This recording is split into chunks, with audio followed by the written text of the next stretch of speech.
مولاي صل وسلم دائما أبدا على حبيبك خير الخلق كلهم. Pohon kurma di Timur Tengah sekarang, kalau orang itu mau dianggap kaya, dia harus punya pohon kurma, kebun kurma. Kalau hanya sekedar punya mobil mewah, rumah besar, itu masih biasa, masih banyak orang yang punya. Tapi kalau orang punya kebun kurma, ini luar biasa, karena satu pohon kurma itu umurnya panjang, bisa berumur seperti pohon kelapa gitu kan. Dan punya mayangnya itu banyak kalau musim ya berbuah keluar. Dan satu pohon itu kalau lagi padat itu bisa turun ya bisa sampai 1000 kilo kurma. Dan kurma ini ada 300 macam jumlahnya. Dan ada yang kering, ada yang basah. 90% kurma kering. Kurma kering teman-teman sekalian bisa bertahan sampai setahun, 2 tahun gak rusak gitu kan. Maka ini transaksi bisnis yang sangat menguntungkan gitu kan. Karena buahnya kalau berbuah banyak bisa bertahan sampai tahunan gak rusak gitu kan. Belum lagi dengan nutrisi-nutrisi ada di dalamnya. Maka Allah menyebutkan khusus masalah kurma. Dan coba lihat kurma bagaimana kami tumbuhkan kata Allah. Kemudian ya keluar dari mayang-mayangnya buah-buah yang banyak. Kata Allah, rizqan lil ibad. Semua itu sebagai rezeki buat hamba-hamba. Wa ahyayna bihi baldatan maita. Dan dengan air hujan juga kami hidupkan negeri yang sudah mati. Wa kadzalikal khuruj. Begitulah nanti kalian akan dibangkitkan pada hari kiamat. Inilah beberapa dalil-dalil teman-teman sekalian yang membuktikan kalau Allah itu pemberi rezeki. Dan tidak pernah ada yang mengakui hal yang seperti ini kecuali Allah subhanahu wa ta'ala. Baik, sebelum saya masuk ke beberapa kiat untuk mempertahankan rezeki, kalau saya tidak salah ada 15 poin nantinya. Ada gambaran saya dulu supaya teman-teman paham apa itu rezeki atau seperti apa sih rezeki itu. Kalau gambaran saya, rezeki itu seperti sebuah pohon. Pohon ini teman-teman sekalian ada buah yang berjatuhan dan ada buah yang bergelantungan. Buah yang berjatuhan dan bergelantungan, siapa saja boleh mengambilnya. Beriman atau kafir, semua bisa dapat.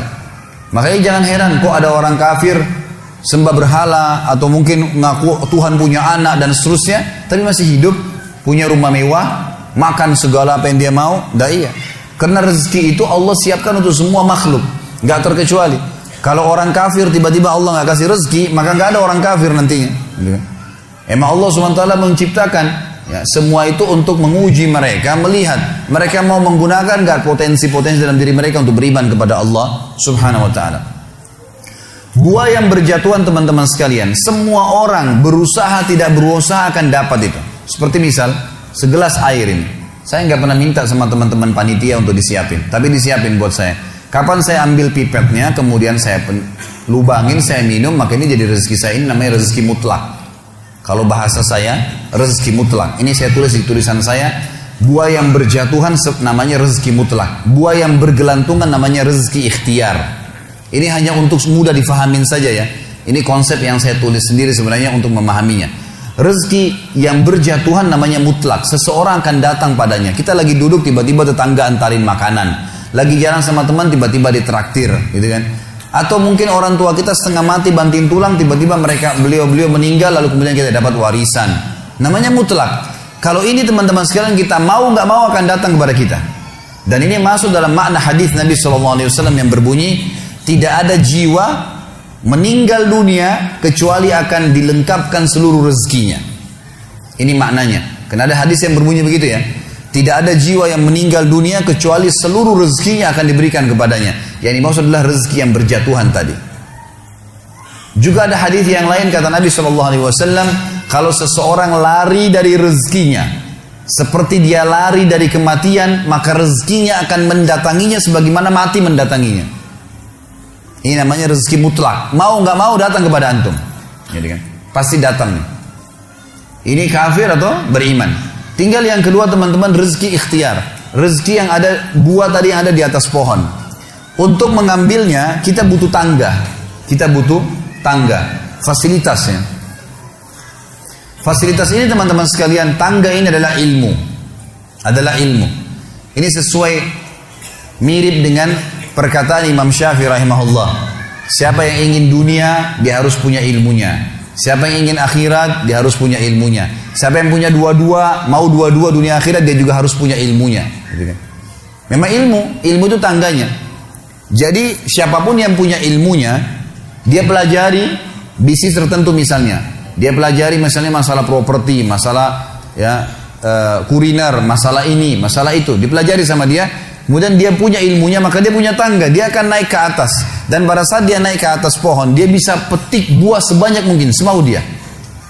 Kenapa misalnya restoran-restoran besar dunia seperti KFC, McDonald dan seterusnya, ini bukan karena saya sebutkan namanya karena mau dipromosikan, tidak ada hubungannya.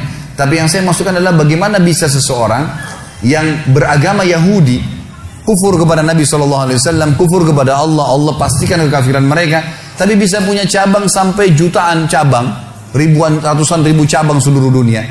Karena dia punya ilmunya, dia pelajari ilmunya. Jadi orang kafir pun bisa dapat tuh, gitu kan?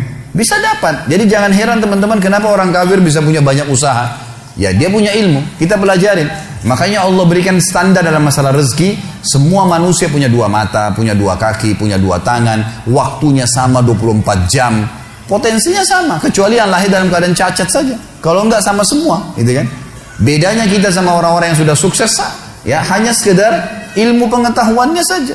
Kalau ilmunya kita miliki dan kita coba kembangkan, maka akan terbuka itu. Hanya saja teman-teman sekalian, beda antara, dan ini kalau rezeki ikhtiar terbuka, semua orang bisa mengumpulkan sebanyak mungkin. Tinggal bagaimana dia punya ilmu. Ilmunya tangga, dia naik ke atas. Begitu dia naik ke atas, dia ambil buah yang terdekat. Yang agak jauh dipakai jala sama dia. Tambah ilmu lagi, tambah fasilitas, tambah pengetahuan, kursus lagi, tambah keterampilan. Maka dia akan bisa mengambil sebanyak mungkin, tidak ada batasnya. Bedanya antara rezeki orang beriman dengan rezeki orang kafir di berkahnya. Ini bedanya di sini. Karena orang yang beriman hanya disuruh oleh Allah mengambil rezeki yang baik saja. Bahasa agamanya halal. Halal itu maksudnya yang dibolehkan oleh Allah dan ikut dengan thayyib, berkualitas. Jadi yang berjatuhan pun datang kepada kita makanan, ternyata tetangga berikan kepada kita dari uang haram misalnya, dari hasil zina, kita berhak untuk menolaknya. Sudah datang kepada kita, kita berhak menolak. Karena kita tahu ini nggak baik. Allah Subhanahu Wa Taala hanya mau kita memetik buah-buah yang berkualitas. Yang rusak jangan diambil. Minimal bonyok aja sedikit, ada ulatnya jangan diambil. Kalau orang kafir semuanya diambil. Mau busuk mau enggak semua diambil sama dia. Dia nggak mau tahu halal haram, nggak tahu. Ini contoh rasional memahami rezeki, gitu kan? Jadi ini kata kunci untuk memahami rezeki itu. Mari kita masuk sekarang ke 15 kiat mempertahankan rezeki dan menambahnya. Yang pertama teman-teman sekalian, hal yang kita tahu semuanya tapi masih jarang orang melakukan adalah bersyukur kepada Allah. Bersyukur. Para ulama salaf kita dari sahabat dan tabi'in, tabi'in, orang-orang saleh yang sudah faham wahyu Al-Quran dan Sunnah, maka mereka selalu lisannya kalau lagi tidak ngomong sama orang dua hal, alhamdulillah atau astagfirullah, terus begitu. Sampai mereka itu kalau lagi jalan dari rumahnya ke tokonya di Baghdad dulu, di Irak, di Madinah, di Mekah, di tempat-tempat mereka mau buka usaha, atau mereka dari rumahnya menuju ke masjid mau mengajar, maka selalu lisannya alhamdulillah, alhamdulillah, alhamdulillah, alhamdulillah, alhamdulillah, non-stop. Atau mereka mengatakan astagfirullah wa atubu ilaih, astagfirullah wa atubu ilaih, astagfirullah, terus nggak pernah berhenti, gitu kan? Maka mereka terus bersyukur. Makanya dengan syukur ini kita sudah sentil sedikit gambarannya kemarin. Saya sudah berikan gambaran kalau dengan kalimat alhamdulillah ini sebenarnya password untuk menambah rezeki. Ucapkan itu selalu. Bangun tidur suruh baca alhamdulillah, habis makan alhamdulillah, habis minum alhamdulillah, selalu ditekankan untuk ucapin itu. Maka mestinya kita ucapkan. Sayangnya kita sangat jarang sekali untuk mengucapkan kalimat ini. Bahkan teman-teman sekalian habis sholat wajib saja, yang ada hadis Nabi SAW, siapa yang membaca subhanallah 33, alhamdulillah 33, Allahu Akbar 33, lalu dia genapkan 100-nya membaca la ilaha illallah wahdahu la syarika lah, lahul mulku wal hamdu wa huwa ala kulli syai'in qadir, maka akan diampuni dosanya walaupun sebanyak buih di lautan. Tapi pertanyaannya, siapa yang dapat nih? Padahal kalau untuk baca ini saya pernah pakai durasi menit, teman-teman sekalian. Baca dengan sangat tenang pun itu 7 menit sudah selesai sebenarnya. Baca ayat kursinya, baca Al-Ikhlas, Al-Falaq, An-Nasnya dengan baca Subhanallah, Alhamdulillah, Allah Akbar masing-masing 33 kali. Maksimal 7 menit. Tapi pertanyaan siapa yang dapat nih? Karena banyak orang tidak menganggap penting untuk mengucapkan zikir kepada Allah, terutama masalah Alhamdulillah. Maka mereka buru-buru sekali. Subhanallah, Subhanallah, Alhamdulillah, Alhamdulillah, Alhamdulillah, Allah Akbar, Allah Akbar, Allah Akbar. Apa ini? Bagaimana bisa dapat gitu kan? Bagaimana kalau seandainya Anda sedang kerja di perusahaan ingin minta dinaikkan gajinya? Bagaimana tulisannya itu, permohonannya kepada yang terhormat pimpinan perusahaan, dirut ya di tempat saya telah mengabdi selama 10 tahun, disebutkanlah kebaikan-kebaikannya, perusahaan ini juga baik, saya berharap bisa dinaikin 1 tingkat jabatan saja, atau dinaikin gaji saya sekian persen. Atas kerjanya kami ucapkan terima kasih, taruh di ruangan dirutnya. Kira-kira berani nggak pegawai ini ketuk-ketuk, mana tadi kemarin tuh yang saya sudah ajukan, gitu kan? Nggak bisa, nunggu sebulan belum datang, sabar. Kenapa? Kalau doa rewel gitu. Mesti sabar kepada Allah Subhanahu wa taala. Allah tahu kebutuhan kita kok. Allah tahu kebutuhan hamba-hambanya. Bahkan kita tidak minta pun Allah tahu kebutuhan hambanya, gitu kan? Allah tahu kebutuhan hambanya. Jadi harusnya bersyukur teman-teman sekalian. Kita biasakan bersyukur kepada Allah Subhanahu wa taala. Masih ingat tadi pagi saya bilang banyak hal-hal yang bahkan dianggap buruk oleh manusia ternyata sebuah rezeki. Seperti tadi lapar, haus, capek. Mulai sekarang jangan kalau lapar bilang aduh lapar, nggak boleh. Karena kalau tidak lapar nggak enak kita makan. Mesti alhamdulillah saya lapar. Itu aja mesti kita syukurin. Hal-hal yang kita anggap buruk juga sebuah nikmat sebenarnya. Karena tanpa lapar tidak enak orang makan. Kalau haus, alhamdulillah saya haus. Karena memang kalau tidak haus nggak enak kita minum. Begitu pula dengan capek, alhamdulillah saya capek. Karena dengan capek enak rasanya tidur itu. Tapi kalau tidak capek kita nggak enak tidurnya, gitu kan? Bahkan kadang-kadang kita gelisah bangun tengah malam karena sudah terlalu banyak tidur. Coba kalau kita capek luar biasa, mesti lisan kita mengatakan alhamdulillah. Allah menyebutkan dalil tentang pentingnya bersyukur ini di dalam surah Al-Ankabut, surah nomor 29 ayat 17. A'udzu billahi minasyaitonir rajim. Innama ta'buduna min dunillahi awthanan wa takhluquna ifka. Sesungguhnya kata Allah, semua yang kalian sembah selain Allah adalah berhala-berhala. Patunglah, pohonlah, apalah, semuanya itu berhala kata Allah. Dan kalian membuatnya dengan ifka, kedustaan. Orang nyembah berhala, dia sendiri yang pahat matanya, dia sendiri yang buat hidungnya, dia sendiri yang buat kepalanya, topinya, apalah. Kemudian dia anggap, oh ini Tuhan. Gimana cara? Kata Allah ini ifka, ini kedustaan. Kalian dustain diri kalian sendiri kata Allah. Semua yang kalian sembah selain Allah itu berhala-berhala yang kalian karang-karang, kalian dustain diri kalian sendiri. Dan subhanallah kebanyakan orang ujung-ujungnya ini karena masalah duit saja. Banyak kita ambil ruang lingkup orang Islam saja misalnya. Ada seorang dikenal namanya Badawi di Mesir. Nanti kita tarik ke Indonesia ini contohnya. Badawi ini di Mesir sebenarnya dulunya bukan seorang alim ulama, orang biasa, tapi dikenal di masyarakat. Waktu dia meninggal, karena dia sering baik sama masyarakat, ada satu masyarakat wakafin tanah di kebunnya, ini buat kuburannya si Badawi. Berjalan waktu, ahli waris pemilik kebun menjual tanah-tanah mereka, akhirnya sampai membuat kuburan tersebut berada di pinggir jalan. Lewatlah 2 orang yang fasik. Fasik ini muslim lebih banyak dosanya, nggak memikirkan masalah, nggak takut dengan akhirat, nggak takut dengan dosa-dosanya, nggak pernah berpikir masalah neraka. Maka lewat, ban mobilnya pecah pas dekat di seberang kuburan itu, seberang jalan. Yang satu lagi perbaikin ban, yang satu ini melihat ke arah kuburan itu. Ternyata dalam hitungan 5 menit saja, itu ada 10 orang lewat. Dari 10 orang ini 8 orang memberikan salam ke kuburan itu. Salam, seorang muslim berikan salam ke kuburan sunnah Nabi, gitu. Orang fasik ini mengambil sebuah kaleng tua di dekat mobilnya. Kemudian dia menyeberang, ditaruh di dekat kuburan itu, lalu dia pindah ke sebelah. Dilihat sama dia. 5 menit ke depan lagi seperti apa. Ternyata dari 10 orang yang lewat, selain memberikan salam, ada 2 orang nitipin duit. Masukin ke kaleng bekas itu. Dia bilang sama temannya, sebentar ada proyek nih. Dia pergi ke toko bangunan, beli semen, beli keramik, beli pagar, dirombak tuh kuburan hari itu. Pasang celengan yang lebih bagus lagi. Dia sama temannya besok duduk di seberang jalan, lihat perkembangan. Ternyata dari pagi sampai sore Di antara orang yang lewat karena kuburannya sudah bagus, ada yang berikan salam, ada yang titipin fulus, duit lagi. Kalengnya penuh, gitu kan?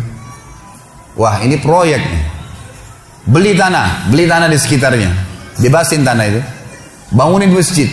Dan sekarang teman-teman sekalian, masjid itu bisa menampung sekitar 1.000 orang, dan di dalamnya ada kuburan si Badawi tadi. Setiap hari orang berbuat kemusyrikan, minta-minta sama kuburan tersebut, berharap bisa diberikan keselamatan lah, kalau menikah bisa berkah lah, minta sama kuburannya si syekh ini, dan diistilahkan dengan Syekh Badawi. Ini bukan syekh, bukan seorang alim dulu. Sedangkan orang alim aja nggak boleh, apalagi bukan orang alim. Sampai Imam Nawawi rahimahullah. Ini teman-teman, maaf, di Indonesia yang masih banyak melakukan hal-hal seperti ini. Imam Nawawi ini salah satu tokoh mazhab Syafi'iyah. Beliau mengatakan, saya heran pada orang-orang yang minta-minta pada kuburan, walaupun itu adalah orang alim. Sementara di dalam kuburan dalam manusia seperti dia sama yang sudah jadi tulang belulang. Nabi Muhammad SAW saja kita masih kirimin salawat untuk beliau. Apa itu salawat? Tambahan rahmat dari Allah SWT. Nabi yang sudah diampuni dosanya. Para sahabat orang soleh kita masih mengatakan radhiyallahu anhum, kita doain. Bagaimana kita tidak mendoakan orang-orang lain? Sesoleh apapun mereka kita harus doain. Itu sunnah Nabi SAW gitu kan. Subhanallah, saya pernah mendatangi sebuah kota di Indonesia ini. Ada satu masjid tua sekali. Saya sholat di situ dan ini bekas peninggalan kerajaan. Begitu saya keluar dari masjid itu, ada satu ruangan rupanya di sebelah kiri masjid. Kecil sekali, mungkin cuma bisa nampung 5-6 orang di dalam, dan ada orang duduk di atas tembok dekat pintunya. Lalu kemudian ditutup pintu tersebut, dia sambil nunggu. Saya lewat terus saya tanya teman saya, ini tempat apa ini? Dia bilang ini dalamnya kuburan. Terus untuk apa orang itu duduk di atas pintu? Dia bilang itu penjaga pintunya. Terus apa yang dilakukan? Dibukain pintu sama dia, sebentar nanti antum lihat ada 5 orang yang keluar, di dalam sudah minta-minta kepada kuburan tersebut, nanti gantian lagi 5 orang lagi masuk antri. Begitu terus, gitu kan? Dan akhirnya penjaga kuburan diberikan duit oleh dia. Subhanallah, saya bilang subhanallah, maha suci Allah. Di mana mereka dari sabda Nabi SAW kepada Abdullah bin Abbas, wahai anak kecil, kalau kau minta tolong hanya minta tolong kepada Allah. Di mana mereka dari perkataan Imam Nawawi tadi, kalau mestinya mereka mengirimkan doa untuk orang mati, bukan malah mereka minta-minta kepada mereka. Ada ajaran agama kita jelas, tapi seperti itulah. Subhanallah. Dan ujung-ujungnya di belakangnya ternyata pengumpulan dana lagi, gitu kan. Ini banyak orang yang tidak sadar dan membiarkan manusia terjerumus hanya karena ingin mendapatkan rezeki yang dasarnya sebenarnya sudah ada sumbernya, tadi sudah saya jelaskan. Kata Allah Subhanahu wa taala, teman-teman sekalian, innama ta'buduna min dunillahi awthanan wa takhluquna ifka. Semua yang kalian seru selain Allah, maka itu awthan, berhala-berhala, dan kalian membuatnya itu ifka dengan kedustaan. Innal ladzina ta'buduna min dunillah, semua yang kalian sembah selain Allah, kalian seru minta tolong apapun sama mereka, la yamlikuna lakum rizqa, mereka tidak memiliki rezeki untuk kalian. Fabtagu indallahi rizq, hanya mintalah kepada Allah satu-satunya rezeki itu. Wa'buduhu, dan patuhlah padanya. Yang dia perintahkan kerjakan, yang dia larang tinggalkan, yang halal nikmatin, yang haram tinggalkan. Washkuru lahu, ini saksi bahasan kita, dan syukuri. Alhamdulillah, alhamdulillah. Ilaihi turja'un, kalian akan dikembalikan kepadanya nanti.